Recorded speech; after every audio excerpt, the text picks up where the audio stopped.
Shalom saudara rohani yang dikasihi Tuhan Yesus Kristus.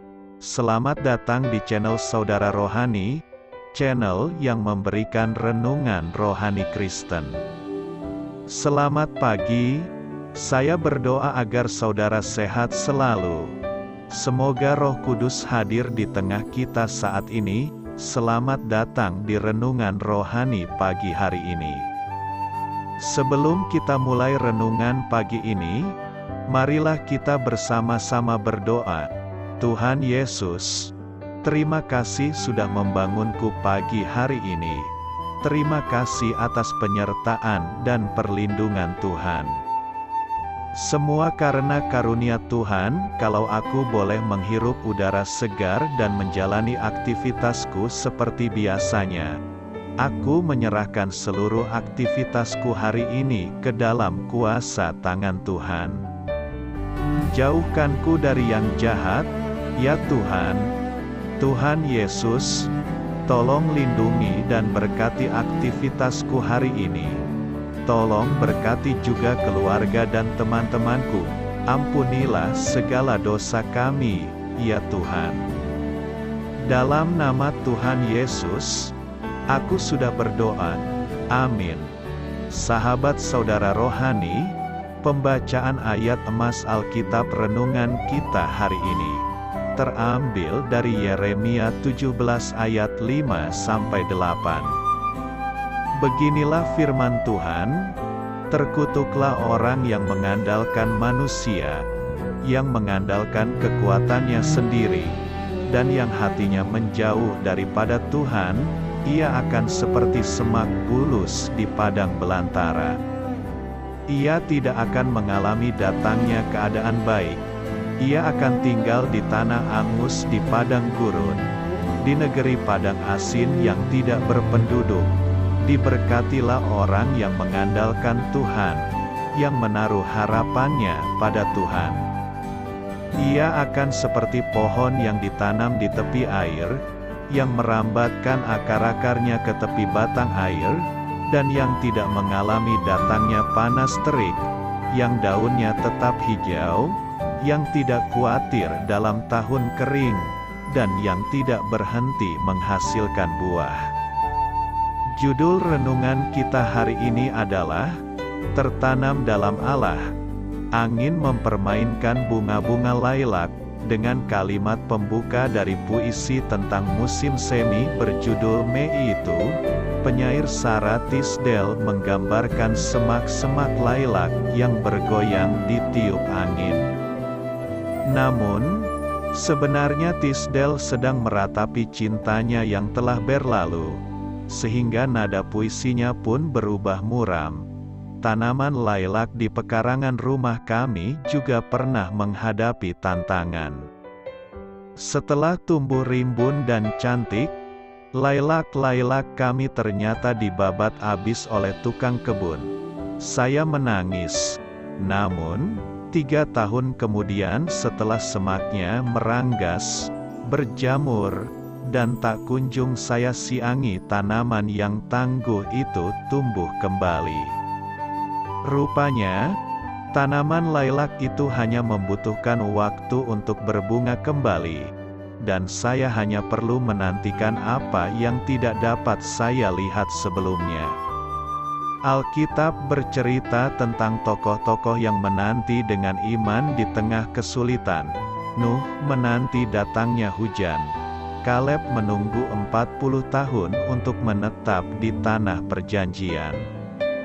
Ribka menanti 20 tahun untuk memiliki anak. Yakub menunggu 7 tahun untuk menikahi Rahel.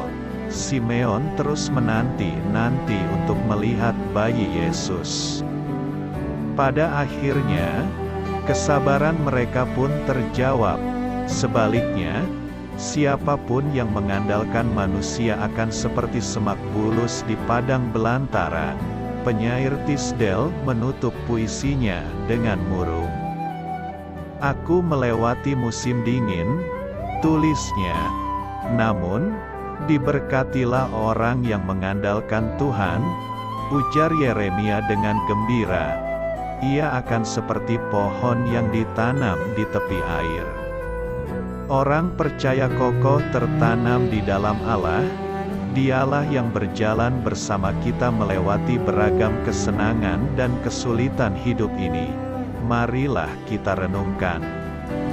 Apa saja sifat Allah yang membuat Anda yakin untuk mengandalkannya?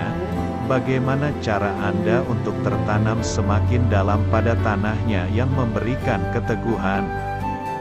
Hal ini patut kamu ketahui. Selama masa Nabi Yeremia menulis kitabnya 627 sampai dengan 586 sebelum Masehi, Yehuda dikelilingi bangsa-bangsa adidaya, seperti Mesir dan Asyur, serta Babel yang masih berkembang. Jadi, Yehuda mencoba untuk bersekutu dengan bangsa-bangsa tersebut untuk melindungi diri sendiri.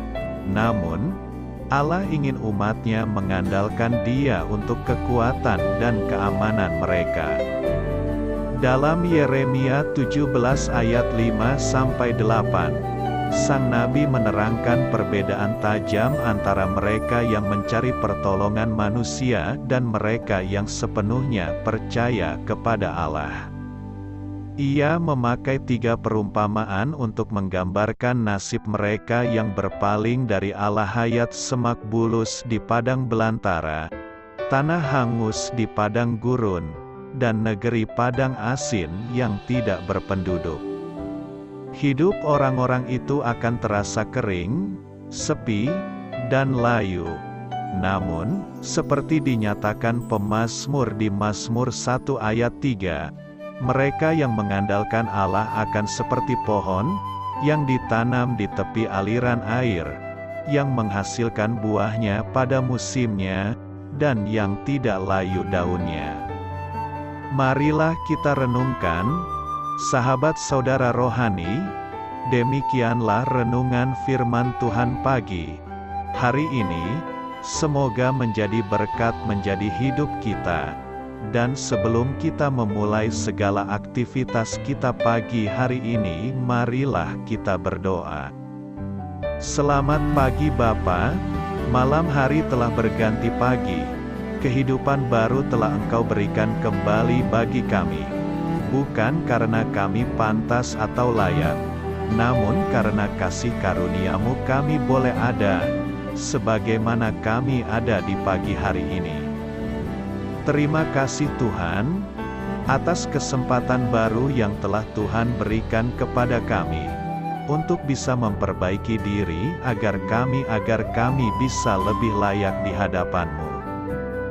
Hari ini kami serahkan semua perkara dan kesulitan yang akan kami lalui ke dalam tangan-Mu. Biarkanlah kami bisa memuliakan-Mu dalam segala aktivitas yang akan kami lakukan. Amin. Biarlah firman Tuhan menjadi pengingat untuk kita semua, bahwa tuntunan dari Roh Kudus akan selalu memberi jalan keluar bagi setiap permasalahan hidup kita, dan memberi kedamaian di hati kita. Marilah kita dengarkan instrumental lagu rohani menutup renungan kita.